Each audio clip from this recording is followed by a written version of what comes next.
She was special and she was beautiful inside and out. She said, please, can you just convince him to let me go? She said, I'll do anything, just let me go. And she even offered oral sex. I had her give me oral sex. She gave me oral sex. I fixed myself, I fixed my clothes. I put her back like I found her and went back into the living room and sat down. And I know how much he wanted to live, because 2 weeks before this happened, he called me and he said, Mom, I sold my motorcycle. I said, Chris, you did? I said, I know how much you love that motorcycle. Why did you sell it? He said, because I want a life. I've got a reason to live now, which was Shannon. En un barrio tranquilo, se alzaba una casa que se convirtió en una cámara de los horrores. En una fría noche de enero, una joven pareja en una cita fue secuestrada a punta de pistola y llevada a este lugar. Lo que sucedió dentro de esas paredes es una historia de crueldad inimaginable. Separados y a merced de sus captores, fueron torturados y violados de maneras que desafían la comprensión. Esta es la historia de sus últimas y aterradoras horas, reconstruida a partir de la evidencia forense que expuso una guarida de pura maldad escondida a plena vista. Si estás listo para mirar más de cerca, dale like y suscríbete para unirte a la investigación. Me encantaría saber desde dónde nos acompañas. Así que deja tu ciudad y hora en los comentarios. Ahora el expediente está abierto. Veamos qué hay dentro. En los tranquilos suburbios de Knoxville, Tennessee, se desarrollaba una noche de sábado común.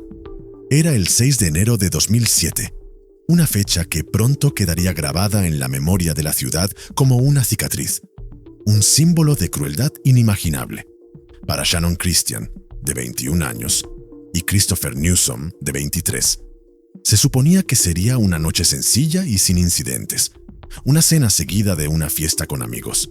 Era una noche llena de la dulce promesa que ofrece el amor joven, un futuro que parecía extenderse ante ellos, brillante e ilimitado. Pero acechando en las sombras de esa noche ordinaria, había una oscuridad tan profunda, tan desprovista de humanidad, que no solo extinguiría sus brillantes futuros, sino que también arrojaría una larga y escalofriante sombra sobre la comunidad durante años. Lo que comenzó como una simple cita se convertiría en una vorágine de terror, una pesadilla de la que nunca despertarían. La historia de lo que les sucedió no es solo un relato de crimen. Es una mirada al abismo, un desgarrador viaje a través de las últimas y aterradoras horas de dos jóvenes vidas, meticulosamente reconstruidas a partir de los fríos y duros hechos de la ciencia forense y los recuerdos atormentados de quienes se vieron obligados a presenciarlo. El primer temblor de miedo comenzó sutilmente, como suele ocurrir. Una llamada perdida, un mensaje sin respuesta. Para la mañana del 7 de enero, esa tranquila inquietud se había convertido en un pánico total. La madre de Shannon, Dina, sintió un nudo de pavor apretarse en su estómago. No era propio de Shannon estar incomunicada. La suya era una relación construida sobre la comunicación constante, un diálogo abierto donde ningún tema estaba fuera de límites. Shannon, una estudiante brillante y enérgica de último año en la Universidad de Tennessee, estaba a punto de graduarse. Su vida un torbellino de clases, amigos y su floreciente relación con Chris. Que simplemente desapareciera era impensable. Las llamadas de Dina al teléfono de su hija iban directamente al buzón de voz. Su ansiedad aumentaba. Se puso en contacto con la familia de Chris, esperando una explicación sencilla, una garantía de que sus temores eran infundados. Pero los Newsom no tenían respuestas. Ellos también estaban inmersos en una creciente preocupación. Su hijo, un carpintero talentoso y trabajador, también estaba inalcanzable. Cuando las familias contactaron por primera vez al departamento de policía de Knoxville, se encontraron con un protocolo frustrante pero estándar. Shannon y Chris eran adultos. No había evidencia inmediata de un crimen. Los oficiales aconsejaron a los padres frenéticos que comenzaran la búsqueda ellos mismos, que consultaran con amigos, que repasaran sus pasos. Y así lo hicieron. Un pequeño y desesperado ejército de familiares y amigos se movilizó. su esperanza una vela parpadeante contra una tormenta que se avecinaba.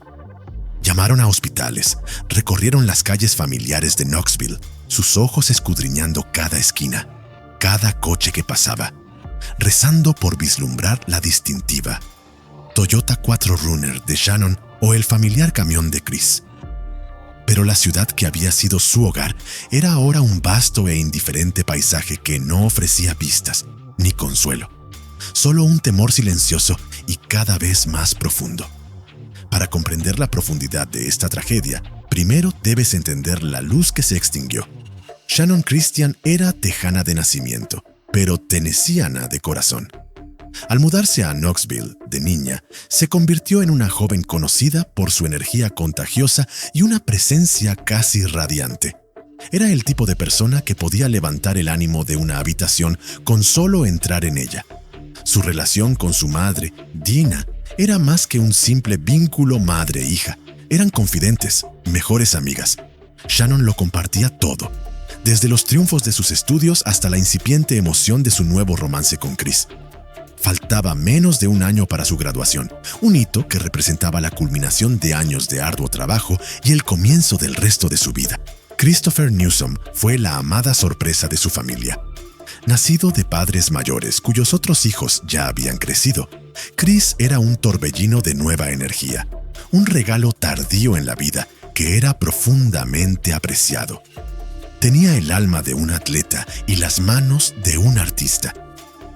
Un talentoso jugador de béisbol durante su juventud, sus sueños de una carrera profesional se vieron truncados por una lesión después de la escuela secundaria. Sin desanimarse, volcó su pasión y precisión en un nuevo oficio, la carpintería. Se hizo conocido por su habilidad, su confiabilidad y su toque creativo en el trabajo de la madera. Era fuerte, amable y apenas comenzaba a construirse una vida. Su encuentro en 2006, a través de un amigo en común, fue fortuito. Se encendió una conexión y su relación comenzó a crecer. Todavía era nueva, en esa emocionante fase de descubrimiento, pero rápidamente se estaba volviendo seria. Justo antes de esa fatídica noche, Chris había dado un paso significativo, presentando a Shannon a sus padres. Incluso le había confiado a su padre, con una tranquila certeza en su voz, que se estaba enamorando de ella. El siguiente paso, una reunión entre ambas familias, estaba en el horizonte. Pero esa reunión nunca sucedería. En lugar de compartir una comida y conocer a la persona que amaba a su hijo, los padres se unirían por un dolor compartido e indescriptible. La primera llamada entre ellos no fue de felices presentaciones, sino un intercambio frenético y lloroso de Dina, compartiendo la aterradora noticia de que sus 2 hijos estaban desaparecidos. La cronología de sus últimos momentos conocidos comenzó a tomar forma. La noche había comenzado según lo planeado. Shannon fue al apartamento de su amiga en el complejo de apartamentos Washington Ridge para prepararse para su cita. Chris iba a recogerla de allí. Alrededor de las 9 de la noche, su camioneta llegó al complejo. La estacionó y caminó hasta donde Shannon lo esperaba en su 4Runner. Se sentaron allí unos momentos, 2 jóvenes enamorados, compartiendo una conversación privada antes de salir por la noche. No sabían que estaban siendo observados.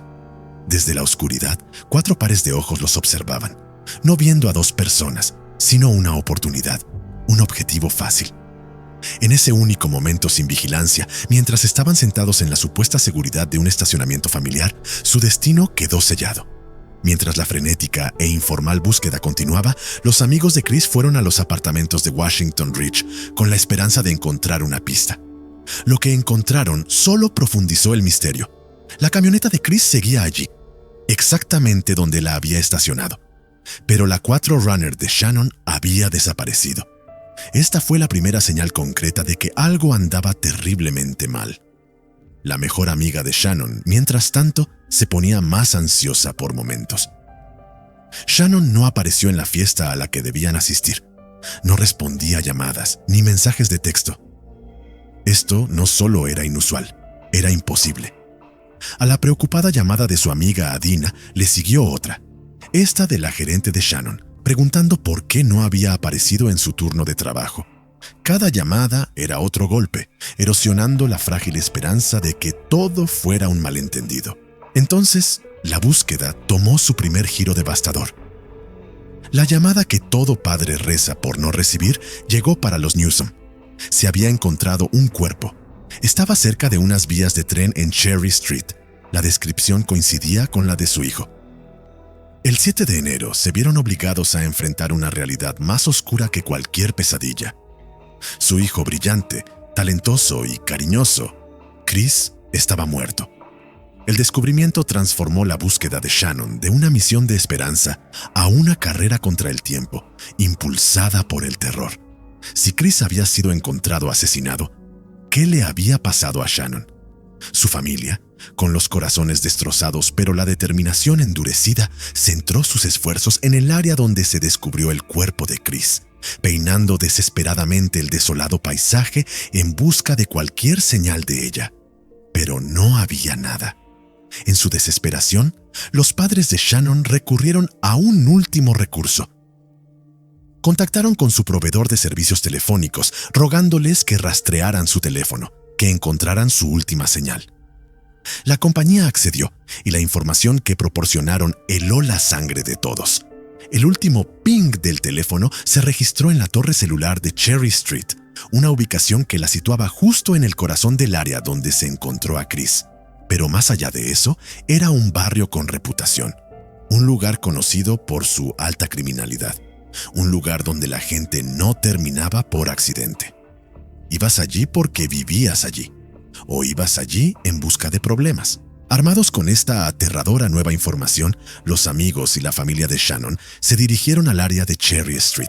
Se dispersaron, su búsqueda ahora con un enfoque láser, explorando cada calle, cada callejuela, cada sombra. Y entonces lo encontraron. Escondido en una calle lateral estaba el Toyota 4Runner de Shannon. Pero no estaba bien. El vehículo, que Shannon mantenía impecablemente limpio, estaba cubierto de capas de tierra y barro, como si hubiera sido conducido imprudentemente a través de un campo. El interior era aún más inquietante. Era como si alguien hubiera intentado deliberadamente borrar su identidad. Los toques personales que hacían suyo el coche, un osito de peluche favorito, fotos de amigos, su cargador de teléfono, su iPod, habían desaparecido. Los asientos delanteros estaban empujados completamente hacia atrás, mucho más allá de donde Shannon los habría puesto. El suelo estaba cubierto de suciedad. Incluso las pegatinas que ella había colocado tan cuidadosamente en sus ventanas habían sido arrancadas. La pista más escalofriante de todas, sin embargo, fue un paquete de cigarrillos que quedó dentro. Ni Shannon ni Chris fumaban. Era un objeto extraño, una clara señal de que alguien más había tenido el control de este coche y de sus vidas. Con el descubrimiento del vehículo, el Departamento de Policía de Knoxville finalmente y oficialmente tomó las riendas de la investigación. La búsqueda desesperada de la familia había proporcionado las primeras pistas críticas. Mientras los técnicos forenses comenzaban a procesar el 4Runner, peinaron el área circundante en busca de cualquier cosa fuera de lugar. Encontraron un sobre, desechado cerca de Les Seuves. Parecía un pequeño trozo de basura, insignificante. Pero en una investigación criminal, nada es insignificante.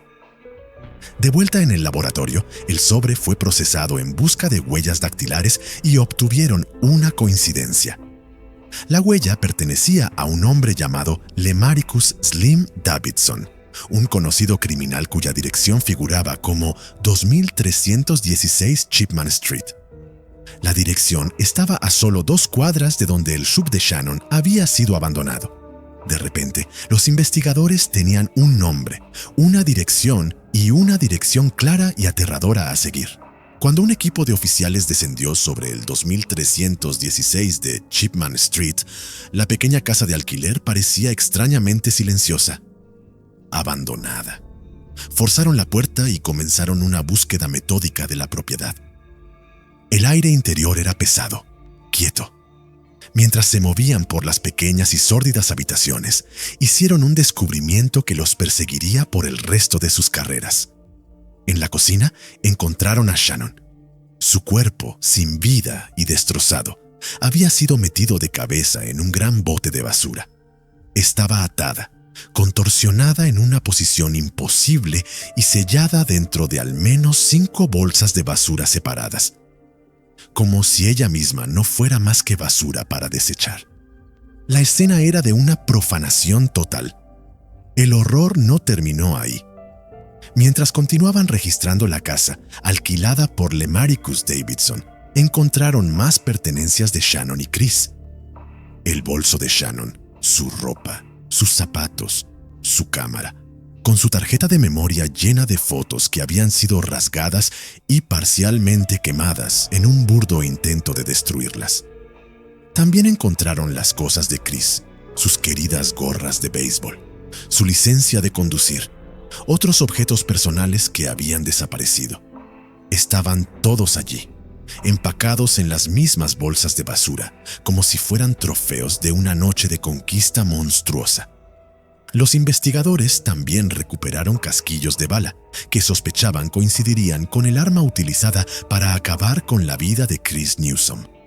La casa en Chipman Street no era solo una escena del crimen, era una tumba, una cámara de tortura que guardaba los últimos y terribles secretos de sus últimas horas. La búsqueda de Lemaricus Davidson y sus cómplices era ahora la máxima prioridad del departamento. El primer dominó en caer fue un hombre llamado Eric Boyd, asociado de Davidson.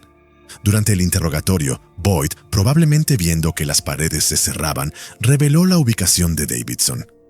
Se escondía en una casa abandonada cercana. El 11 de enero, un equipo táctico irrumpió en la propiedad vacante. Dentro encontraron a Lemaricus Davidson. También encontraron un par de zapatillas deportivas nuevas de Chris Newsom y un revólver calibre .22. Fue arrestado y puesto bajo custodia. Durante el interrogatorio, Davidson tejió una red de mentiras, ofreciendo 5 historias diferentes y contradictorias.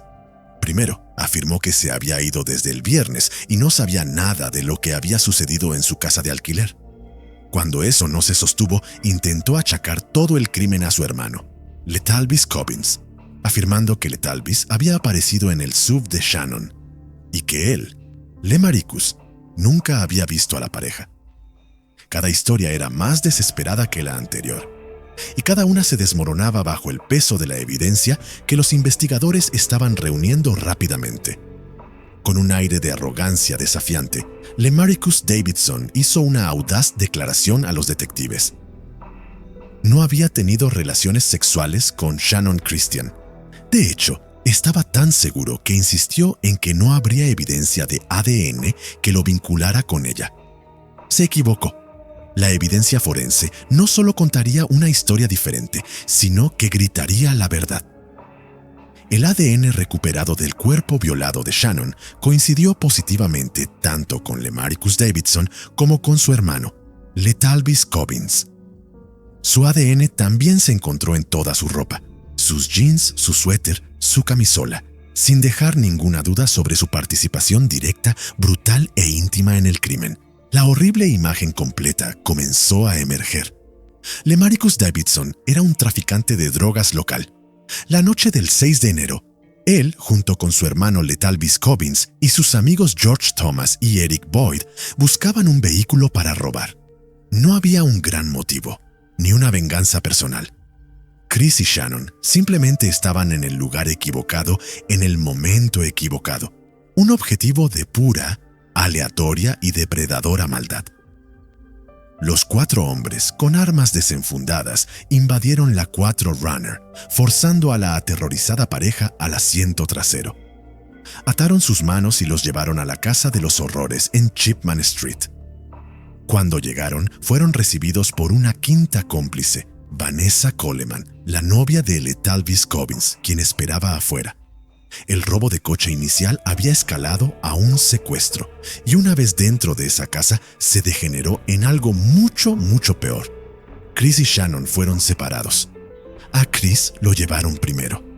Lo que soportó en esa casa es casi incomprensible para la mente humana. Fue sometido a un nivel de violencia física y sexual que revela una profunda enfermedad en sus atacantes. Fue sodomizado con un objeto que se cree que era la pata rota de una silla, un acto de tal violencia que le causó laceraciones y hematomas internos severos. La evidencia forense sugirió fuertemente que fue violado por al menos uno de los hombres. Después de 1 o 2 horas de este tormento inimaginable, lo sacaron. Estaba descalzo, amordazado con calcetines y vestido solo con una camiseta y su ropa interior en la fría noche de enero. Sus manos aún estaban atadas y una correa de perro había sido envuelta alrededor de su cuello. Una humillación final. Lo llevaron a las vías del tren cercanas. Allí lo obligaron a arrodillarse. Le ataron los tobillos con su propio cinturón y le subieron la camisa por la cabeza, vendándole los ojos. Luego comenzó la ejecución. No fue rápida. Fue un acto de asesinato lento, despiadado y metódico. El primer disparo de la pistola calibre .22 le alcanzó en la nuca, rozándolo. Cayó hacia adelante al suelo, boca abajo, aún vivo. El segundo disparo le desgarró la médula espinal, paralizándolo. Yacía allí, indefenso, consciente, incapaz de moverse.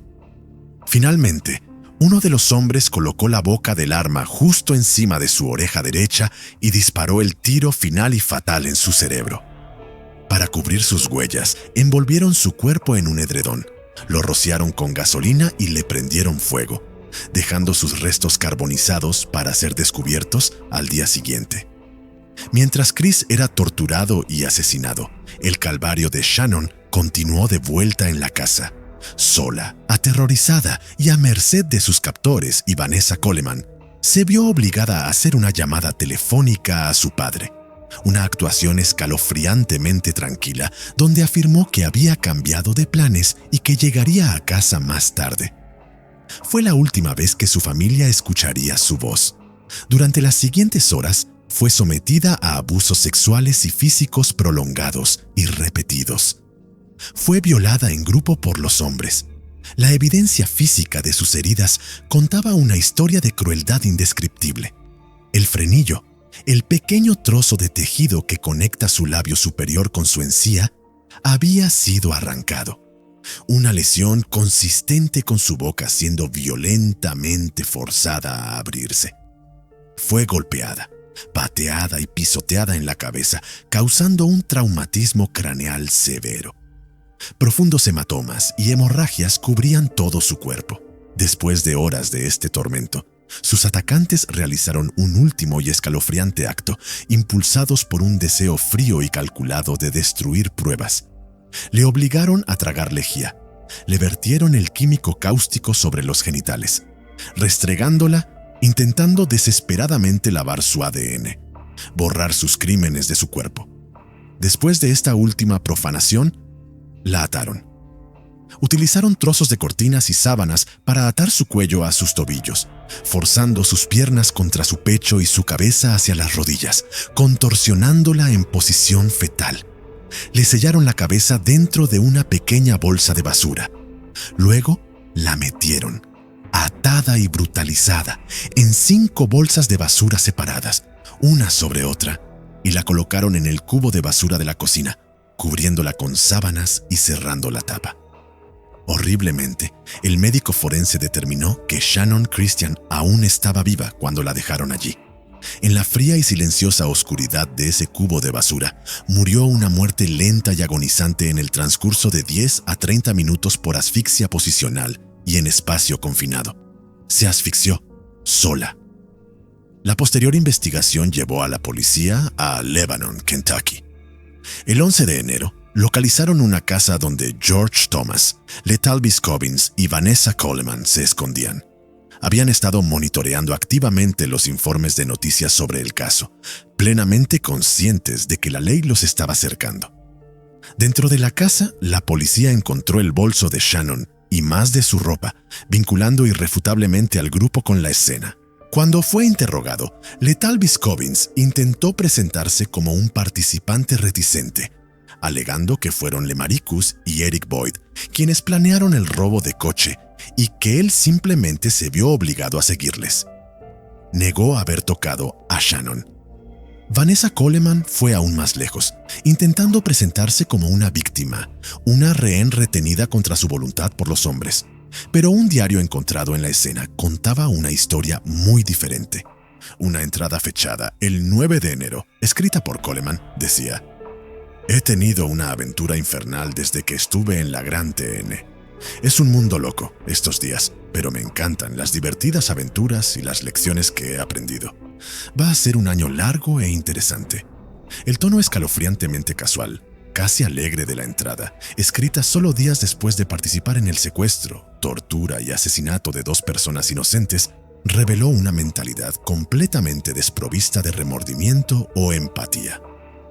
Los engranajes de la justicia, aunque a veces lentos, comenzaron a girar. En octubre de 2009, después de un juicio de 8 días, un jurado encontró a Lemaricus Davidson culpable de 37 cargos, incluyendo asesinato en primer grado, asesinato premeditado, robo, secuestro y violación. Por su papel central en estos crímenes atroces, fue sentenciado a muerte. Actualmente se encuentra en el corredor de la muerte. George Thomas, uno de los 4 asaltantes originales, también fue condenado por asesinato en primer grado, robo y secuestro. Recibió 2 cadenas perpetuas más 25 años adicionales. Letalvis Cobbins, hermano de Davidson, fue declarado culpable de asesinato en primer grado y una multitud de otros cargos. Su condena total efectiva fue cadena perpetua sin libertad condicional, más 100 años adicionales. Tanto Thomas como Cobbins están cumpliendo sus condenas de cadena perpetua en el Complejo Correccional del Noreste en Tennessee.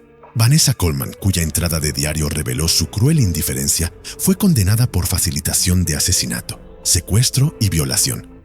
Recibió una condena total efectiva de 35 años y está cumpliendo su pena en la prisión para mujeres de Tennessee.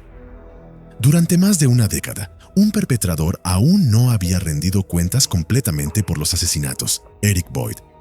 Aunque había sido condenado por cargos federales relacionados con el robo de coche, no había enfrentado cargos estatales por su papel en los asesinatos. Finalmente, en agosto de 2019, fue juzgado. Un jurado lo encontró culpable de asesinato premeditado en primer grado, robo de coche, robo y secuestro. Recibió una cadena perpetua por el asesinato, más 90 años adicionales. El arquitecto final de esta pesadilla finalmente fue llevado ante la justicia. El caso de Shannon Christian y Christopher Newsom es un crudo y brutal recordatorio de la capacidad de la crueldad humana. Es una historia de un encuentro casual que condujo a una explosión de violencia sin sentido y sádica. 2 vidas jóvenes, llenas de promesa y amor, fueron extinguidas por nada más que un coche y los caprichos depravados de 5 individuos. El sistema de justicia emitió sus veredictos, imponiendo las sentencias más severas posibles a los responsables. Pero para las familias de Shannon y Chris, las sentencias nunca podrán equilibrar realmente la balanza. Su pérdida es permanente, un vacío que nunca podrá ser llenado. ¿Cuáles son tus pensamientos sobre este caso? ¿Crees que las sentencias cumplidas fueron justas por el horror inimaginable infligido a Shannon Christian y Christopher Newsom? Comparte tus pensamientos en los comentarios a continuación. Bueno, eso concluye el video de hoy. Quiero agradecer enormemente a todos los que vieron esta historia hasta el final. Me encantaría escuchar sus opiniones sobre este video en los comentarios. Y por favor no olviden suscribirse a mi canal.